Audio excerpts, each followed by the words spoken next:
Thank you, thank you, thank you.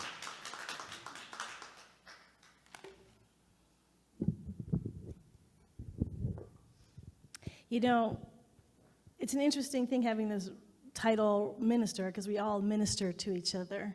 And Jack, when you play music, sometimes you minister to me. So that was beautiful. Thank you. Isn't that beautiful? That was everything. Whew. God's love opens the door. So some of you may have noticed I wear a cross. If you're new, we're not identified as a Christian church. We are a community, a center that welcomes all people of all paths. So whatever your path is, whatever your journey is, you're welcome here. And most of us have a combination of all sorts of different paths, and everyone's combination is different, and that's what makes our community so fun and exciting. So I've always felt connected with the Christ, however, so we're across, and I was working at Agape, which is a community like ours, but a mega community. That's what the minister is Michael Beckwith, Reverend Michael Beckwith, and he calls it a trans-denominational community. The idea that it's beyond all religions, but includes all religions. And I was on staff down at Agape, and I was wearing a cross, and he comes up to me one day, and he goes, "Why do you wear that around your neck?" And I said, "I don't know, I just feel connected with it." And he goes, "You know, it's like wearing an electric chair around your neck." And I just thought that was so funny. But, you know, it's there's an element of truth to that, which is horrifying, but it made me think, you know, why do I wear it, and what's this thing about the cross where there's so much pain? There's so many other beautiful symbols to wear.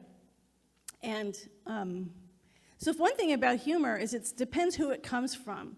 So I have friends in my life who are atheists and agnostic, and I think if they had said it to me, I might have been a little bit more defensive or irritated.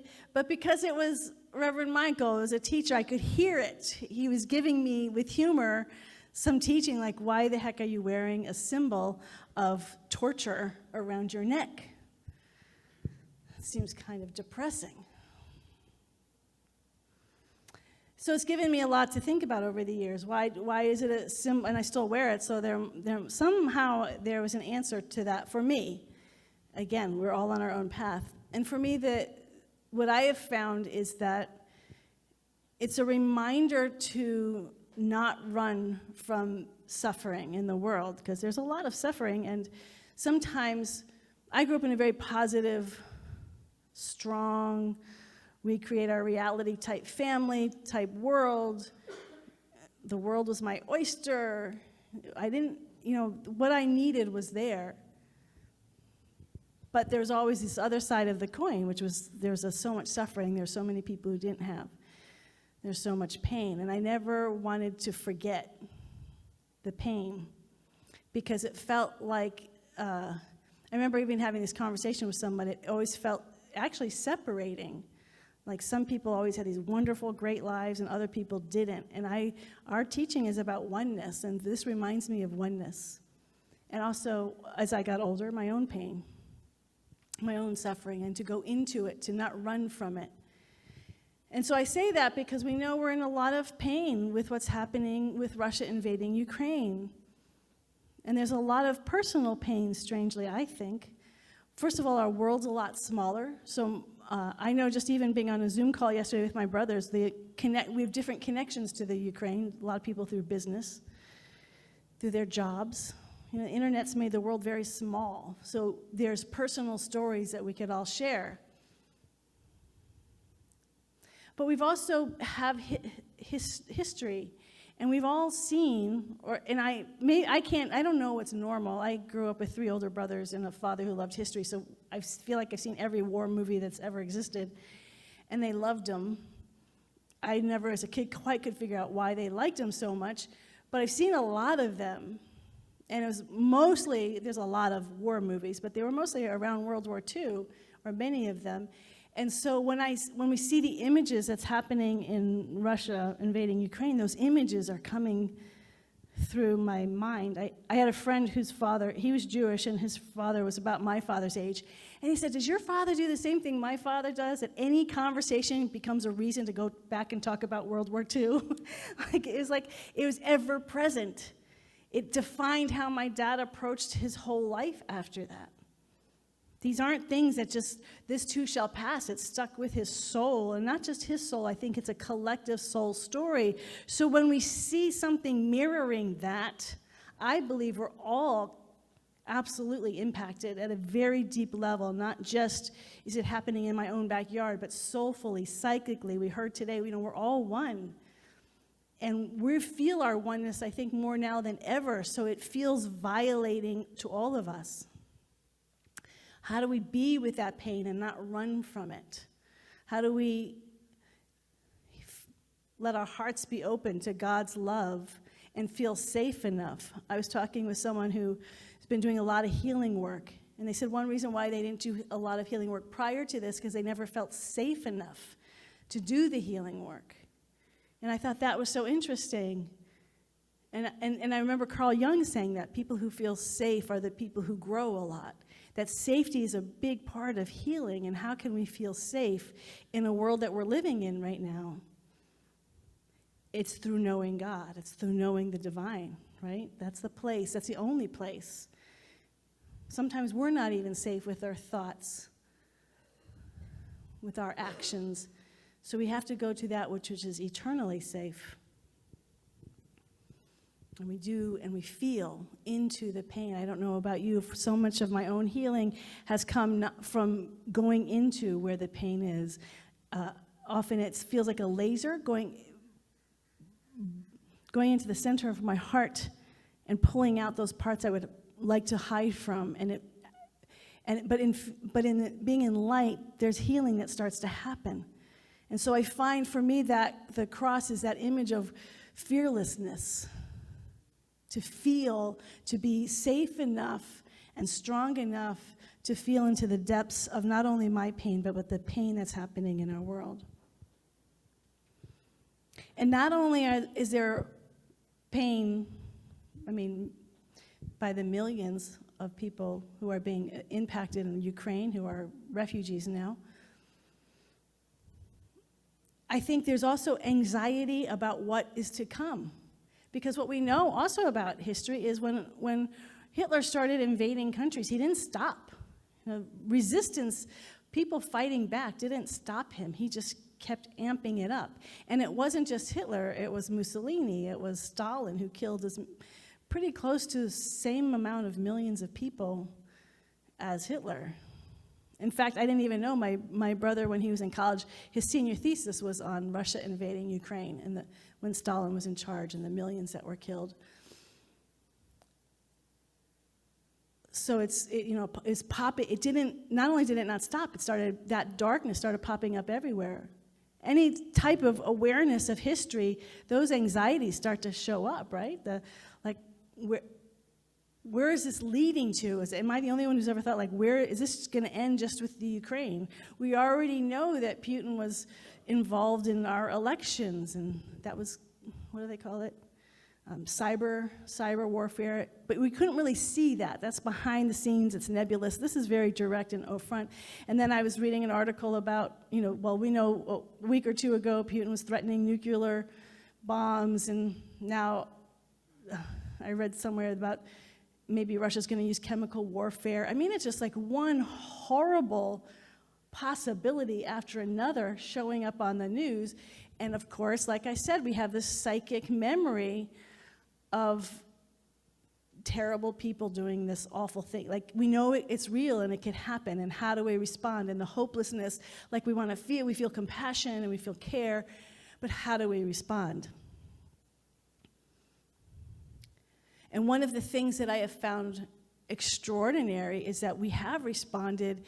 They're saying Europe is getting stronger in its unification. They never thought they'd get stronger in their sanctions against Russia. I think there's a sense in, this is really bad, and I don't feel the divisiveness quite as strong in our country as we, there's a sort of, I also feel this collective agreement is that war is really bad. This is not a direction we want to go in. And there's a part of me when our own country was getting more and more divisive and more angry, it felt like that was a very real possibility. But it's almost like by seeing it happening there, like, no, this can't happen. And people are really joining together, supporting the Ukrainian people through financial gifts, but through spiritually, through prayer work. And I was just thinking about this yesterday. What's happening, the amount of people who are doing prayer work, whether it's prayer, sending energy, doing healing work. I remember, she's called the Mother. Sri Aurobindo was a guru I don't know if he really used the word guru, but a spiritual teacher in India. For those of you who love Ernest Holmes, he was Ernest Holmes' favorite. And Ernest Holmes had his book by his bed table. But when he died, he gave his organization over to this woman named the Mother. And I was reading a little bit about her. This was years ago. And she said during World War II, she was just doing a lot of energy work, a lot of the healing on the invisible level. She was the first person I'd ever heard that about. I've never heard anyone up until that point saying they're doing energy work. I think in today's world, a ton of people are doing energy work. We are all joining together. And I think ever since I had my aneurysm and I saw how prayers it's my favorite wording, because that's what I saw, was the prayers coming together and creating a web. Webs are really strong, and these prayers are all coming from different directions in energy, whether you're doing Reiki or using your chi, whatever your healing modality, or maybe multiple healing modalities, it's coming together and creating this web and lifting things up, and that's never happened before. And I feel like this possibility is stronger than ever for a different outcome than we had before, because of all of you who have been doing your healing work and are continuing to doing your healing work. So whether you're joining a group and meditating and healing, doing healing work with them, and CSL actually does, I will get it on our website, has a 10-minute meditation that you can join in for prayer.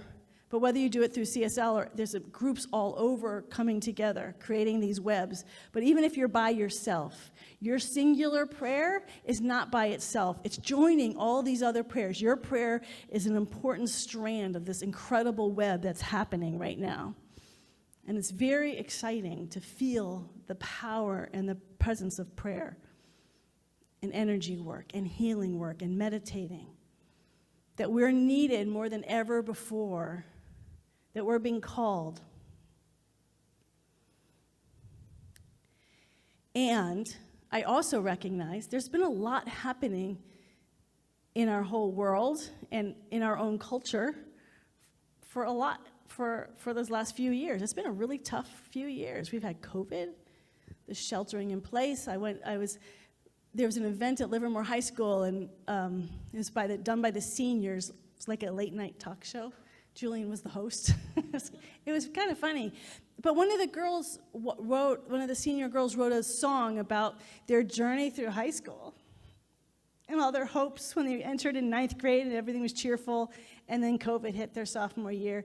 And all the parents were like, oh, because it's all their hopes that they couldn't fulfill because they were not in school for 2 years. And so that's had an impact, not just on us, but on our youth. Of course, what's been happening culturally, the racial divisions, the political divisions, climate change, vaccinations, it just goes on and on, this tension that has been ever present in our country. And so now we're looking at the Ukraine, and there can be a place of exhaustion. Like, yes, we're important and we need to be praying, and like, oh my gosh, I'm so overwhelmed, I'm so tired.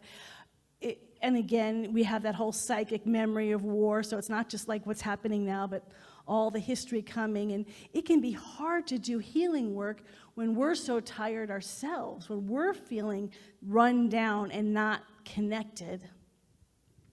So it's important to remember that on the other side of all this suffering is this idea of pure delight, that God is delight, that when everything falls away, it's not delight as an action or a verb or as an emotion, it's a state of beingness. So in Hinduism, delight is the state of beingness of pure spirit.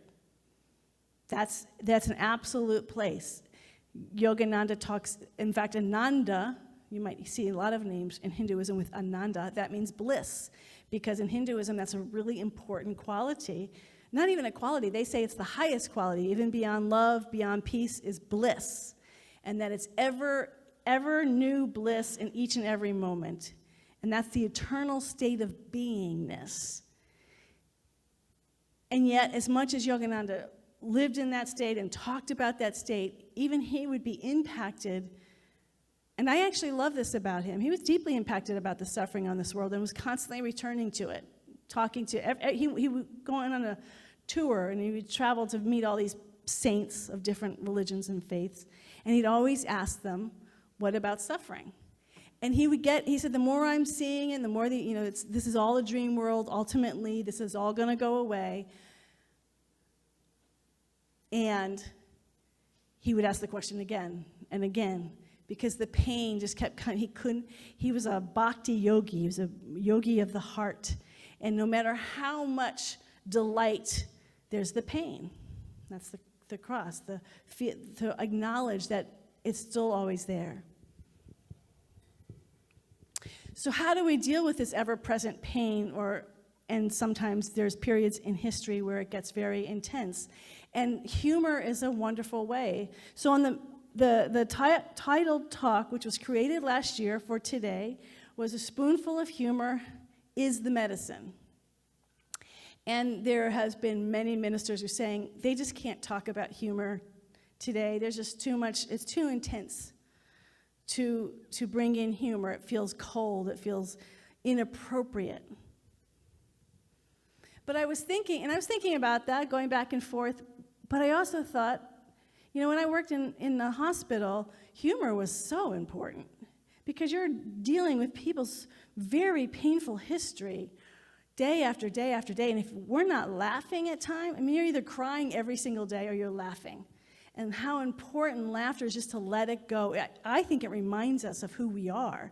It reminds us of that infinite delight that's there no matter what. I have this laughing Jesus on my altar, and I thought sometimes when I was in pain, I thought, that's just getting annoying, so I put another picture up there. But I missed the laughing Jesus. I missed having that constant, remember, the cosmic Christ is in bliss all the time, no matter how much I'm crying, no matter how much I'm in pain. And I found that at first I was mad that I had a more compassionate picture there.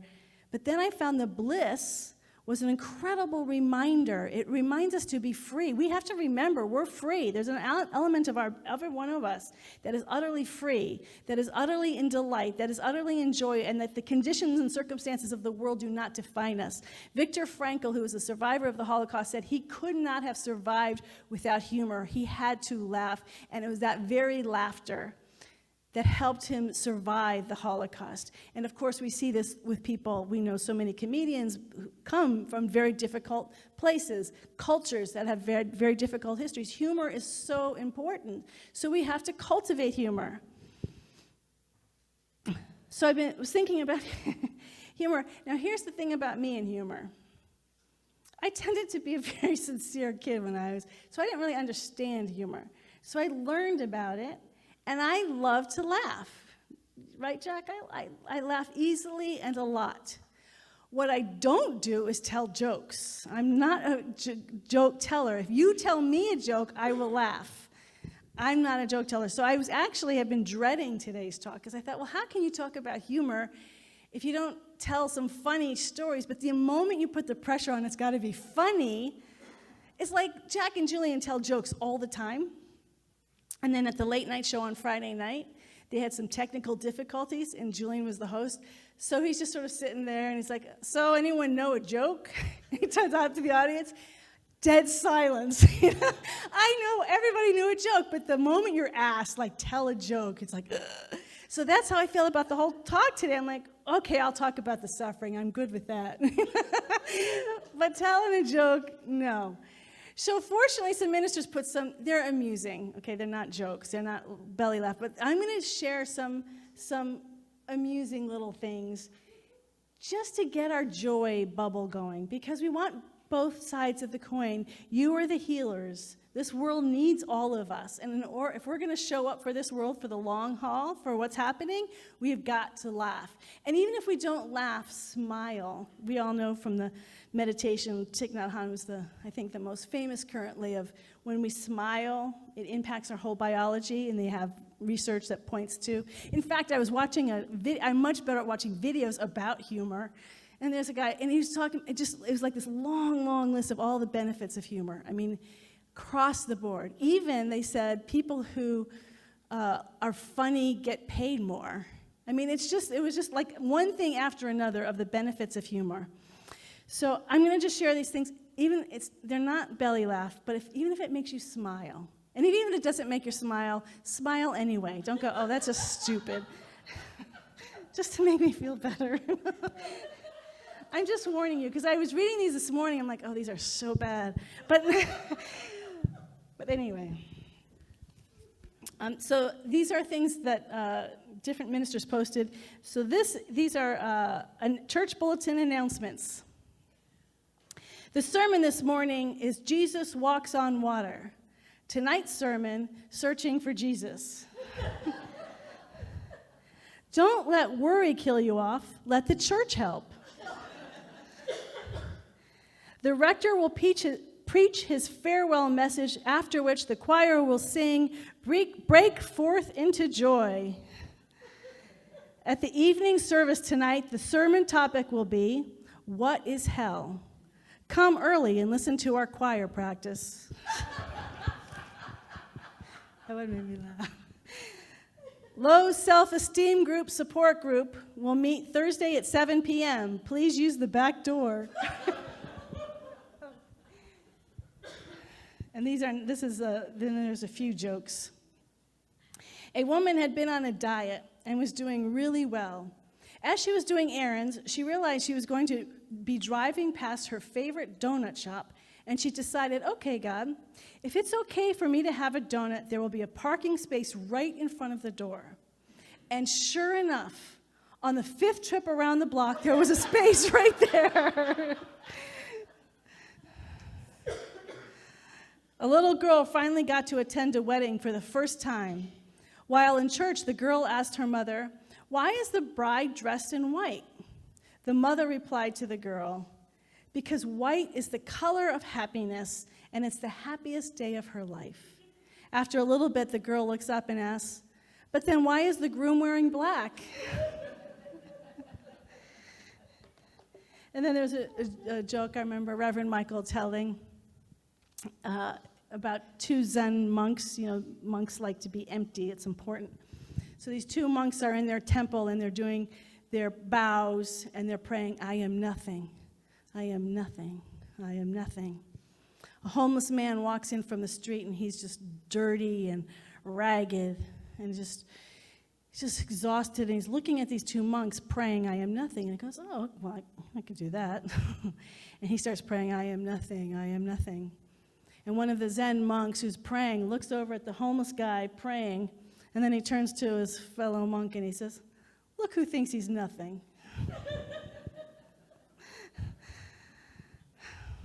Laughter is so good for us.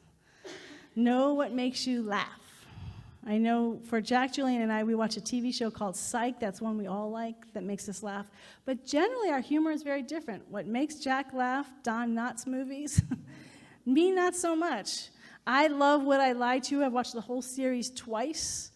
Julian loves Rush Hour. So we found our things that make us laugh, that spoonful of humor. We don't have to live there. It's not used as spiritual bypass. It's not pretending. In fact, the thing that I've noticed about laughter, I listened to some stuff this morning, and it was making me laugh, but 5 minutes later, I couldn't remember a single joke. I'm really bad at remembering jokes. But I remember how it makes you feel, that laughter, and it realigns us so we can get refreshed and go and do the healing work we are called to do. So the spoonful of sugar, the spoonful of medicine, spoonful of humor, which is the medicine, is actually something to take very seriously, and to do it every day. Like, I find these video clips, and they have to be less than 5 minutes, and I always, not always, but, well, pretty much, I find a time every day just to watch video clips that make me laugh.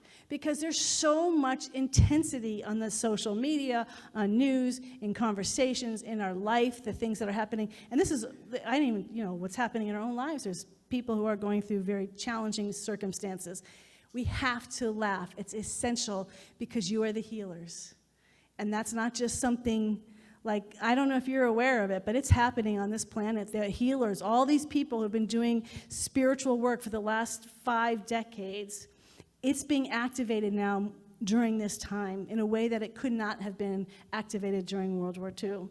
And so as the whole world is feeling the terror of someone who's very unconscious and hurting people and not caring that they hurt millions of people, we are needed, and it is serious.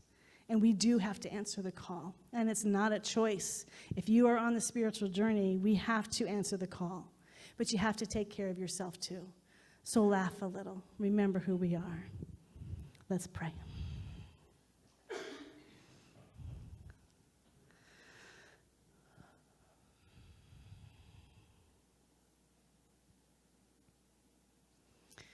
So we open our heart to the delight of all the universe that is in, through, and as all creation and transcends all creation. That is bliss itself. That is pure delight. And even if we can't feel it, we just hold that vibrational possibility in our heart, in our mind, in our body, that we are, each and every one of us, made in the image and delight and the likeness of pure joy. We are magnets of bliss. We are made in the image and likeness of delight. We are free, unlimited beings, conscious and awake. And this delight is so eternal, it is so vast, it is so absolute, that it has the strength and the power and the wisdom to be able to feel the suffering that is happening on this earth, knowing it will never get lost in that suffering, but that delight is what anchors us to be those places of love, to be those places of compassion, of tenderness, of mercy. That is happening through us. The divine presence is happening through each and every one of us right here and right now. And we do our work with an open heart. We cannot heal with a closed heart. We have to open our heart. We have to allow the humor, to allow our body to shake, to open up vibrationally, to feel the pain of this beautiful world, and to be that healing presence, because it's already been happening. It's already been at work, and it will continue to be at work through each and every one of us. Our consciousness of light, our consciousness of love is that wonderful power and web of healing light that is absolutely lifting this planet in a time when it seems more scary than ever, when the possibilities for destruction seem ever present in so many different ways, and yet we know there is something greater than all of that. We stand in that. We stand in that today. I join with each and every individual who is joining me right here and right now in this conscious prayer to remember who and what we really are, to know the power and the light and the joy and the love and the tenderness and the compassion and the gentleness and the humility pours through our entire being. Every atom and cell of our being radiates this tender strength, this infinite human power. We are all of it. We are all of it now. We are the healers. We are the healers. And we give thanks for the healing that is happening in every area of our life personally, in our family, in our friends, in our country, and in our planet, and in the cosmos. This healing is happening now through our conscious remembering to remember who and what we really are right now, right now, right now. In deep abiding gratitude and everlasting peace, we let this word be now, and we say together, and so it is. Amen and amen.